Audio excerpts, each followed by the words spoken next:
सद्दाम के नंबर से कॉल आया तो बस ज़्यादा चिल्ला रहा था, बहुत ज़्यादा तड़प रहा था कि मेरा हाथ तोड़ दिया, मेरा पैर तोड़ दिया।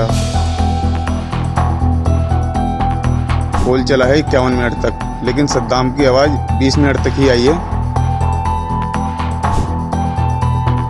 तो हमको वो तो फ्लाईओवर पे पड़ा हुआ मिला चांद। नमस्कार, ट्रांसपोर्ट टीवी में आपका स्वागत है। मैं हूं असलम कुरैशी। आप देख रहे हैं ब्रेकिंग न्यूज। ड्राइवर के पीछे पड़ी भीड़, कीलें फेंक रुकवाया ट्रक, ड्राइवर की गई जान, अब नहीं सुलझ रही गुत्थी। दोस्तों, छत्तीसगढ़ से एक दर्दनाक खबर सामने आई है। एक ऐसी घटना जिसमें 3 लोगों की जान चली गई। आरोप लग रहे हैं कि मॉब लिंचिंग करके उन्हें पीट पीट कर मार दिया गया। जी हां, मॉब लिंचिंग, वही मॉब लिंचिंग जिसमें भीड़ बनकर लोगों को पीट पीट कर मार दिया जाता है, तब इसे मॉब लिंचिंग कहा जाता है। ऐसे ही आरोप लग रहे हैं छत्तीसगढ़ की इस घटना में। क्या है पूरा मामला, चलिए आपको बताते हैं। 7 जून की तकरीबन रात 2:30 बजे की ये घटना बताई जा रही है, जिसमें गौकशी के आरोप में एक ट्रक के पीछे 3 कारें लग गई बताया जा रहा है। जी हां, 3 कारों में लगभग 5 लोग बताए जा रहे हैं, जो गौ रक्षक बताए जा रहे हैं। आरोप पत्र में यह लिखा गया है कि लगभग 53 किलोमीटर का चेस चला था ट्रक और इन कार वालों के बीच। ट्रक को रुकवाने के लिए पत्थर फेंके गए, कीलें फेंकी गईं। यह भी सामने आया है कि ट्रक महासमुंद से रायपुर छत्तीसगढ़ जा रहा था। उस दौरान इस घटना को अंजाम दिया गया। मृतक सद्दाम, जो उस दिन ट्रक पर मौजूद था, उसके भाई शोएब ने बताया है कि 3 लोग उस ट्रक में थे, चांद मियां, गुड्डू खान और उनका भाई सद्दाम। शोएब खान ने यह आरोप लगाया है कि 5 लोगों ने मिलकर पीट पीट कर उनके भाई को और चांद मियां और गुड्डू खान को मार डाला। जी हां, उनका कहना है कि वहीं पर सद्दाम ने उन्हें फोन लगाया। जब मारा जा रहा था, बात नहीं कर सके वो, उन्होंने फोन जेब में रख लिया था। इस दौरान भीड़ आई, उन्हें पीटते रहे, लेकिन उस फोन के द्वारा चीखने चिल्लाने की उनकी आवाजें शोएब को सुनाई देती रही। सद्दाम कह रहा था, आरोप है कि सद्दाम उन भीड़ से कह रहा था कि मत मारो, पानी पिला दो, छोड़ दो, रहम करो। और यह भी बताया जा रहा है कि हाथ पैर तोड़ दिए गए थे, ये तक फोन में सुनाई दिया गया।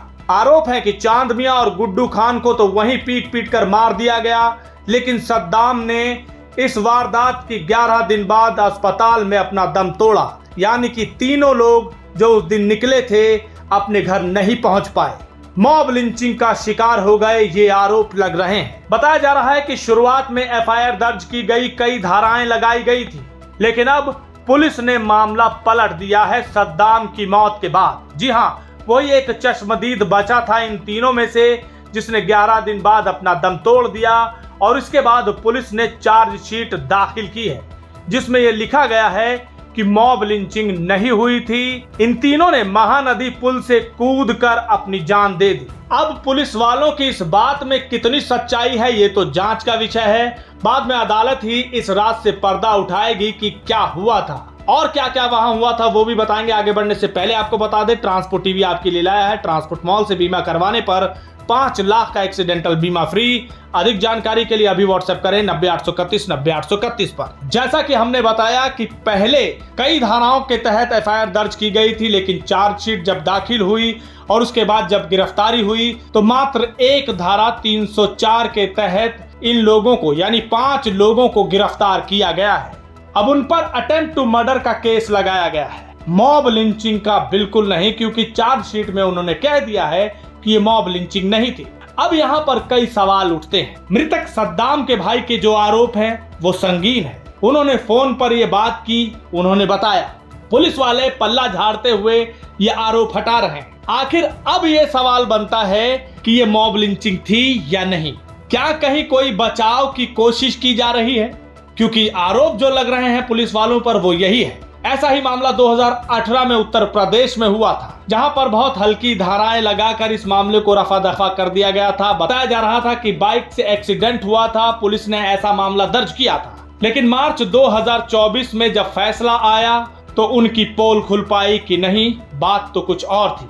क्या ये भी वैसा ही मामला है? खैर ये तो भविष्य में पता चलेगा, लेकिन फिलहाल तो 3 लोगों ने अपनी जान गंवा दी है। पीछे पड़कर 53 किलोमीटर चेज करके जो मारा गया।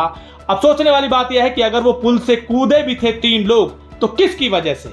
वजह कौन बने? वो भीड़ बनकर पीछे दौड़ना ही तो शायद वजह था। ना वो वजह होती, ना ये पुल से कूदते, ना इनकी जान जाती। अगर पुलिस वालों के ही हिसाब से बात माने तो वजह तो वही थी, मोटिव तो वही था। खैर अब अदालत इसका फैसला करे कि क्या सही क्या गलत, और सच को सामने लाएगी, यही उम्मीद है। इस खबर को सुनने के बाद आपके क्या विचार हैं कमेंट सेक्शन में लिखकर जरूर बताइएगा। अगर आपने अभी तक हमारा YouTube चैनल सब्सक्राइब नहीं किया है तो चैनल को सब्सक्राइब कर लें। फेसबुक और ट्विटर पर भी आप हमें फॉलो कर सकते हैं। ट्रांसपोर्ट टीवी देखने के लिए धन्यवाद।